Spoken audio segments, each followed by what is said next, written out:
प्यारे बच्चों, हम हिंदी व्याकरण में शब्द रचना का अध्ययन कर रहे थे, जिसके अंतर्गत हम उपसर्ग का अध्ययन कर रहे थे। आइए आगे पढ़ते हैं। संस्कृत में कुछ शब्द या शब्दांश जो प्राय समास रचना के पहले भाग में आते थे, इतने अधिक प्रचलित हो गए कि उनका प्रयोग हिंदी में उपसर्गों की भांति होने लगा। जैसे वो पहले समास में प्रयोग किए जाते थे, समास रचना में प्रयोग किए जाते थे, लेकिन वो इतने अधिक प्रचलित हो गए, इतने अधिक उनका प्रयोग होने लगा कि उन्हें उपसर्गों की श्रेणी में रखा जाने लगा। जैसे अ उपसर्ग का अर्थ होता है निषेध। जैसे अज्ञान, क्या है इसमें? उपसर्ग है, और ज्ञान क्या है?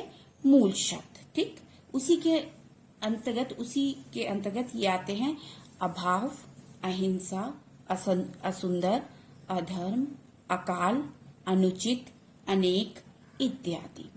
आगे देखते हैं सु माने अच्छा। जैसे सुपुत्र, सु क्या है आपका? उपसर्ग है, और मूल शब्द क्या होगा? पुत्र। सुपुत्र, सुपात्र, सुकर्म, सुफल, सुमति इत्यादि। आगे देखते हैं सत। आपको पहले ही बताया गया है कि जिस व्यंजन वर्ण के नीचे हलंत लगा होगा तो वो क्या होगा?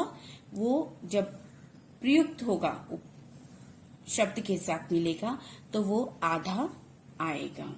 ठीक, क्योंकि वो मतलब हलंत लगा हुआ है, तो इसका मतलब स्वर रहित है, तो वो स्वयं ही आधा हो गया। जैसे सत, ठीक है, तो सत्पुरुष, सत धन पुरुष, सत्कर्म, सत धन कर्म, धन मतलब प्लस का चिन्ह जो होता है उसमें। उसी प्रकार सदाचार, सज्जन, सत्संग, सद्भाव। ठीक, यहाँ पर सत का त बदल जाएगा द में, सद्भावना। आगे देखते हैं पुनर, पुनः, इसका अर्थ होता है फिर। ठीक, जैसे जो पुनर है उसका रेफ के रूप में आएगा, लेकिन आपको ये ध्यान रखना पड़ेगा कि र है, जो आधा रा है, तो इससे पूरा तो लिखा नहीं जाएगा, इससे वो मात्रा के रूप में आएगा, लेकिन उसका उच्चारण पहले होगा, और वो लिखित रूप में अपने से आगे आने वाले वर्ण पर वो रेफ लगाया जाएगा। जो रा है वो आने वाले वर्ण के ऊपर लगाया जाएगा। जैसे पुनर्जन्म, जब आप उसको लिखेंगे, जब अलग करेंगे तो पुनर हो जाएगा और जन्म हो जाएगा, लेकिन जब उसे एक साथ आप जोड़ेंगे तो जो रा होगा वो ज के ऊपर लग जाएगा। पुनर्जन्म। आगे देखें पुनर्विवाह, पुनर्कथन, पुनरुक्त इत्यादि। आगे देखें अंतर, अंतः, अर्थ होता है अंदर, अंतरराष्ट्रीय, अंतरजातीय, अंतःकरण इत्यादि। बहिष और बहिर, ठीक है, इसमें आप देखेंगे इसका अर्थ होता है बाहर। ठीक, बहिर्मुखी। ठीक, बहिर लिखने के बाद जो रा है वो कहाँ चढ़ गया? माँ के ऊपर, रेफ के रूप में ना, रा के ऊपर, क्योंकि आधा रा है तो वो ऊपर चढ़ गया। बहिर्मुखी, या षटकोण के रूप में आएगा। बहिष में षटकोण, वो भी आधा। ठीक है, बहिष्कार।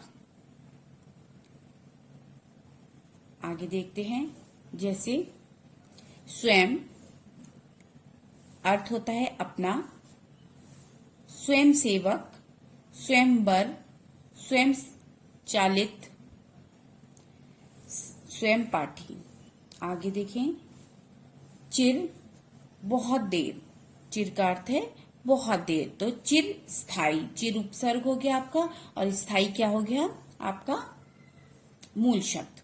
ठीक, उसी तरीके से चिरजीवी, चिरकाल, चिरकुमार इत्यादि। आगे देखते हैं सेकंड, तद्भव उपसर्ग।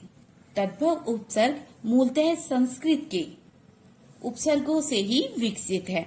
संस्कृत के उपसर्ग कौन से हैं? तत्सम, जिन्हें हम अभी पढ़ रहे थे, ठीक है ना। तो अब क्या है कि जो तद्भव उपसर्ग हैं ये मूलतः संस्कृत के तत्सम उपसर्गों से ही विकसित हैं। इन्हीं को हिंदी उपसर्ग भी कहा जा गया है, कि हिंदी के उपसर्ग इन्हें ही कहा गया है, ठीक है। अभी जो हम पढ़ रहे थे वो संस्कृत के उपसर्ग थे, जिन्हें हम तत्सम उपसर्ग के रूप में हमने पढ़ा, और ये क्या हिंदी के उपसर्ग कहा गया है, लेकिन इनका जन्म संस्कृत के तत्सम उपसर्गों से ही ये विकसित हुए हैं। इन्हें कहा गया है तद्भव उपसर्ग, ठीक है। तद्भव उपसर्ग वो उपसर्ग जो हिंदी के उपसर्ग कहे जाते हैं, और इनका जन्म किससे हुआ है? इनका जन्म संस्कृत के तत्सम उपसर्गों से ही ये विकसित हुए हैं। आगे देखते हैं, उदाहरण देखते हैं। उपसर्ग अ या अन, अर्थ होगा अभाव या निषेध, जैसे अनपढ़, बिना पढ़ा, है ना। पढ़ने का अभाव भी बोल सकते हैं, है ना। अनजान, अनहोनी, अनबोल इत्यादि। उन, उन माने कम, 49, 50 से 1 कम। 59, 69, 39, ठीक, यानी 1 कम, जैसे 50 से 1 कम, 60 से 1 कम, 59, ठीक है, 1 कम, कम है ना, तो 1 कम, उन का मतलब 1 कम, ठीक है। जैसे अब हम आगे देखेंगे अध उपसर्ग। अध उपसर्ग का अर्थ होता है आधा, जैसे अध जला, अध पका, अध मरा, अध कचरा, यानी आधा, ठीक है। तो अध जला माने आधा जला हुआ, अध पका आधा पका हुआ। अध क्या है? उपसर्ग है, और जला क्या है? मूल शब्द है। आगे देखते हैं बिन, इसका अर्थ होता है बिना, जैसे बिन ब्याही, बिन मांगे यानी बिना मांगे, अर्थ इसका हिंदी में होगा। बिन क्या है? उपसर्ग है, और ब्याही क्या है? मूल शब्द है। आगे देखेंगे चौ माने 4, जैसे चौपाई, चौपाया, चौराहा, ठीक। ऊपर देखते भर, भर माने पूरा, भरपूर, भर मार, भर सक, भर पेट, ठीक। आगे देखते हैं आगत विदेशी उपसर्ग। आगत का अर्थ होता है जो बाहर से आए हुए हैं, तो उनको हम विदेशी उपसर्ग भी कह सकते हैं। लेकिन आगत का मतलब जो बाहर देशों से, हमारे बाहर की भाषाओं से हमारे हिंदी भाषा के अंदर वो आए हैं। जो उपसर्ग विदेशी भाषाओं से हिंदी में आ गए हैं, उपसर्ग देखते हैं। ब के साथ से, इसका अर्थ है के साथ या से। बखूबी, बदौलत, बगैर, बनाम। बे यानी बिना, जैसे बेअदब, बेगुनाह, बेचैन, बेरहम, बेईमान, बेवफा, बेघर, बेहोश इत्यादि। खुश माने अच्छा, इसमें आ जाएगा खुशबू, खुशकिस्मत, खुश नसीब, खुश मिजाज। तो इसमें खुश जो हो जाएगा आपका उपसर्ग हो जाएगा, और मिजाज क्या हो जाएगा? मूल शब्द हो जाएगा। जब भी आपके एग्जाम में पूछे जाएंगे, या तो आपको उपसर्ग दे दिया जाएगा कि जैसे बे उपसर्ग के 2 मूल शब्द लिखिए, ठीक। तो आप उसके हिसाब से लिखेंगे कि जैसे बेअदब, बेगुनाह, जो भी आपको 2 सही लगते हैं, ठीक है, वो लिखेंगे। या फिर इस तरीके से आ जाएगा कि शब्द दिया है, उसमें से उपसर्ग अलग कीजिए। उपसर्ग और मूल शब्द दोनों आपको अलग करना होता है। जब उसमें पूछा होता है ना उपसर्ग अलग कीजिए, उसमें आपको जैसे बेईमान है तो बे आपको ऊपर लिखना पड़ेगा उपसर्ग और मूल शब्द। तो बे उपसर्ग के नीचे लिखेंगे और ईमान किसके नीचे लिखेंगे? मूल शब्द के नीचे। ठीक, तो ये कहा जाता है मतलब अलग करने का तरीका, जो आपके एग्जाम में इस तरीके से आएगा। या तो आपको बनाने के लिए दिए जाएंगे कि ये उपसर्ग है, इससे 2 शब्द बनाइए, और या फिर आपको छांटने के मतलब कहा जाएगा कि इनको अलग करके लिखिए। आगे देखते हैं, जैसे हम उपसर्ग देखते हैं। हम का अर्थ होता है आपस में या साथ, जैसे हमराज, हम उम्र, हम दर्द, हम दम, हम शक्ल, हम राह, हम जोली, हम वतन, हम राम इत्यादि। ठीक, आगे देखते हैं, जैसे है ला मतलब नहीं या अभाव, लाइलाज, लाजवाब, लापरवाह, लावारिस, लापता। आगे देखते हैं, दर यानी में, दर गुजर, दर सल, दरमियान, दरकार इत्यादि। ये सब उर्दू भाषा के, फारसी भाषा के, इन सब के शब्द हैं जो बाहर की विदेशी भाषाओं से हमारे हिंदी भाषा में आए हैं। आगे देखते हैं कि उपसर्गों के आधार पर शब्द निर्माण के कुछ प्रमुख बिंदु। ये वो बिंदु हैं जो आपको ध्यान में रखने होंगे। उपसर्ग लगाकर शब्द निर्माण करते समय निम्नलिखित बातों का ध्यान रखना चाहिए, यानी विशेष ध्यान रखना चाहिए।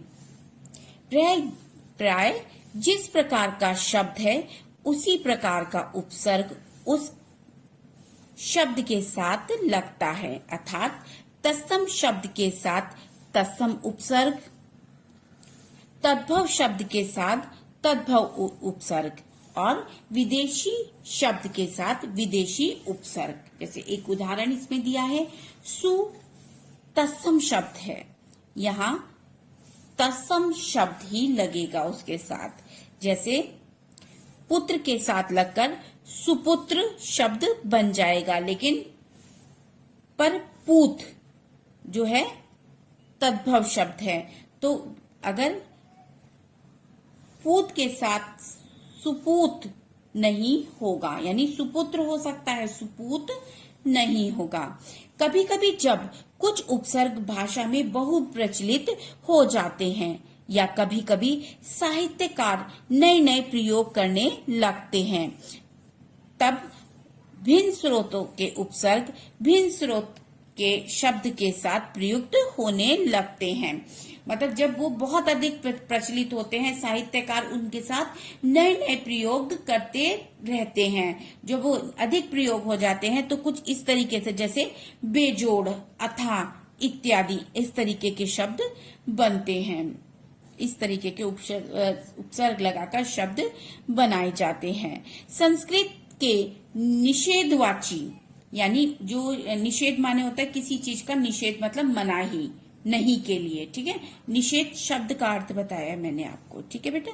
निषेध शब्द का अर्थ है या तो मनाही या नहीं, मतलब ये प्रयुक्त होगा इसके अर्थ में। संस्कृत के निषेधवाची यानी अन उपसर्ग का रूप हिंदी में अन के रूप में परिवर्तित हो जाता है। जैसे अनदेखा, अगर आप देखें हिंदी में अनदेखा जिसे नहीं देखा है ना, तो ये नीचे अनजाना, अनकहा, अनसुना आदि। ठीक, तत्सम उपसर्गों में कुछ उपसर्ग ऐसे भी हैं जिनमें एक से अधिक रूप मिलते हैं, जैसे दुर, दुस, दुष, दुस आदि, जो निम्नलिखित विवरण के अनुसार ही लगते हैं। जैसे दुर का दुर्लभ, दुर्गुण, दुर्बोध, दुस का दुस्साहसी, दुस्साध्य, दुस्तर, दुष्कर, दुष्कर्म, दुष्प्राय,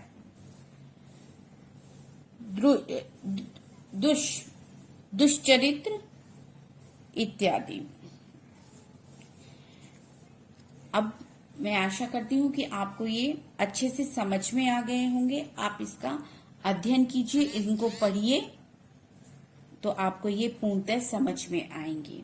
और इसके पीछे जितनी एक्सरसाइज दी है उसे आप हल कीजिए। Thank you.